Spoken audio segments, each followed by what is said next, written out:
በአላህ ስም እጅግ በጣም ሩህሩህ በጣም ማዛኝ በሆነው የነቢያት ታሪክ የሶሐቦች ታሪክ የትላልቅ ስብዕናዎች ታሪክ የተለያዩ አስተማሪ ታሪኮች ኢላፍ ቲዩብ ሲራ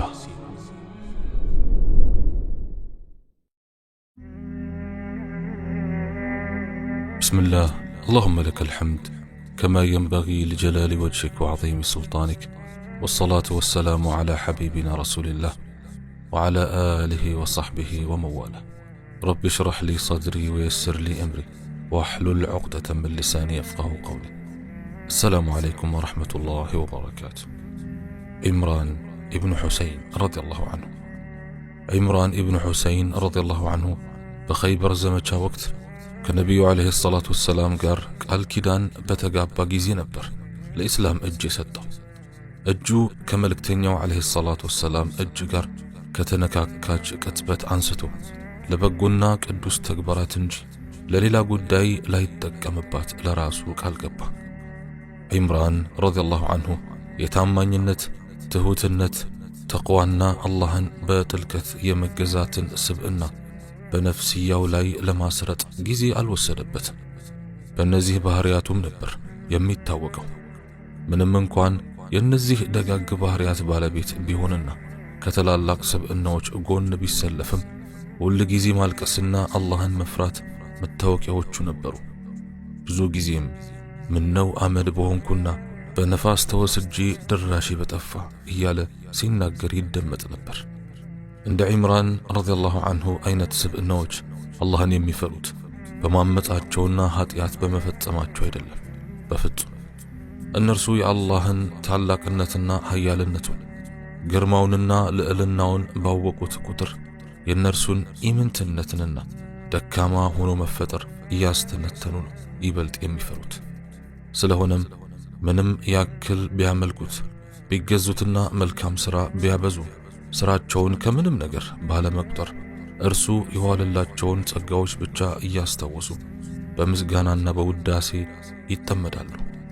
በአንድ ወቅት ባልደረቦቻቸው ነቢዩን አለይሂ ሰላቱ ወሰላም እንዲህ ሲሉ ጠየቋቸው፣ የአላህ ነቢይ ሆይ ከእርስዎ ጋር ስንሆን ፍጹም መረጋጋትና ሰላም በልባችን ውስጥ ይሰፍናል።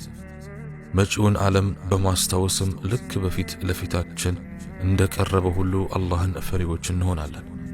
ዳሩ ግን ከእርስዎ ተለይተን ባለቤቶቻችን ልጆቻችንንና ንብረቶቻችን ጋር ስንሆን ፍጹም ይህን ሁሉ እንረሳለን። ምን ይሻለናል? ነቢዩ አለይሂ ሰላቱ ወሰላም እንዲህ አሉ፣ በአላህ ይሁንብኝ በቤተሰቦቻችሁ መካከል ስትሆኑ ልክ አሁን በምትገኙበት አኳኋን ብትቆዩ መላእክት በግልጽ መጥተው እጆቻችሁን ይጨብጧችሁ ነበር። ስለሆነም ከአምልኮ ተግባራት በኋላ በዓለማዊ ሁኔታ መጠመድ ተፈጥሯዊ ነውና አትጨነቁ። ዒምራን ረዲየላሁ ዐንሁ ይህን የነቢዩን አለይሂ ሰላቱ ወሰላም ንግግር ካዳመጠ በኋላ ሁሌም ቢሆን ራሱን በአምልኮ ጠምዶ ለመኖር ለራሱ ቃል ገባ። ይህ ሁኔታ ምንም ያህል ታላቅ ዋጋ ቢያስከፍለው እንኳን ላይቶ ወሰነ። ስለሆነም ጊዜውን ለአምልኮና ዘና ለማለት ብሎ ለመከፋፈል አልፈቀደም። በዚህም የተነሳ ሕይወቱ ሁሉ ማለቂያ በሌለው የአምልኮ ተግባር ቅጥልጥል ተያዘ። ይህ በእንዲህ እያለም ከነቢዩ አለይሂ ሰላቱ ወሰላምና አቡበክር ስዲቅ ረዲየላሁ ዐንሁ ህልፈት በኋላ ዑመር የኸሊፋነቱን መንበር ሲጨብጡ የበስራ ቃዲ ወይም ዳኛ አድርገው ሾሙት። እዚያ ሄዶ እንደተቀመጠ ሰዎች የእርሱን መለኮታዊ ትሩፋቶች ለማግኘት ወደ እርሱ ይጎርፉ ጀመር። አልሐሰን አልበስሪና ሙሐመድ ኢብኑ ሲሪን አላህ ይዘንላቸውና በስራ ከመጡ የነቢዩ አለይሂ ሰላቱ ወሰላም ባልደረቦች ሁሉ ከዒምራን ኢብኑ ሁሰይን የበለጠ አልታየም ብለዋል። ዒምራን ረዲየላሁ ዐንሁ በስራ ከገባም በኋላ ቢሆን ከአምልኮት ወይም ዒባዳ ውጪ በሌሎች ጉዳዮች ራሱን መጥመድ አልፈለገም። አላህን በጠዋትም ሆነ በማታ ያለማቋረጥ ከማምለኩ የተነሳ ከሌላ ዓለም የመጣ ፍጡር ይመስል ነበር። በዚህም የተነሳ በህዝቦቹ መካከል እየኖረ የባይተዋርነት ባህሪ ይንጸባረቅበት እንደነበር ተወስቷል። አዎን ነቢዩ ዓለይሂ ሰላቱ ወሰላም እንደተናገሩት ዒምራን ረዲየላሁ ዐንሁ እንደ ሰው ይበላል ይጠጣል እንጂ ባህሪውና ሁኔታው ሁሉ የመላእክትን ሆኖ ነበር ማለት ይቻላል።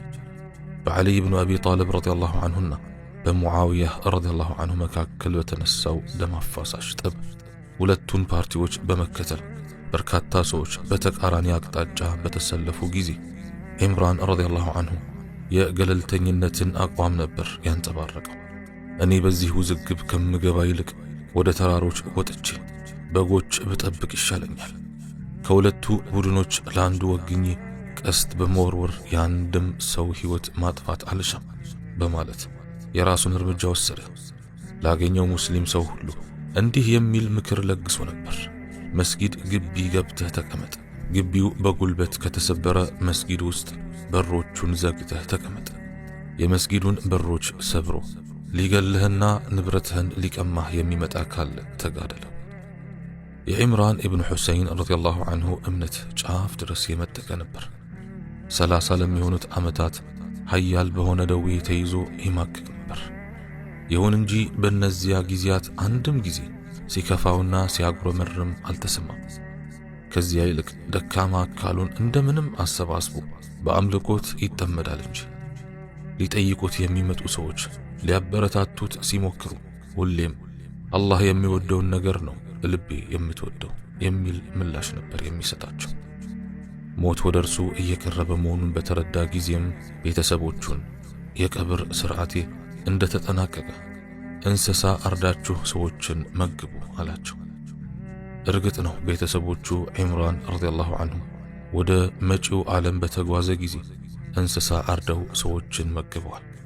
ሁኔታውን የታዘቡ ሰዎችም የሞት ሳይሆን የሰርግ ስነ ሥርዓት ይመስል እንደነበር መስክረዋል።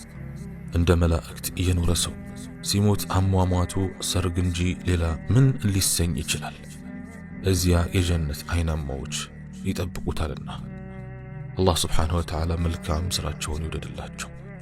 እኔም በተናገርኩት እናንተም በሰማችሁት የምንጠቀም ያድርገን። سبحانك اللهم وبحمدك أشهد أن لا إله إلا أنت أستغفرك وأتوب إليك وآخر دعوانا أن الحمد لله رب العالمين والسلام عليكم ورحمة الله وبركاته.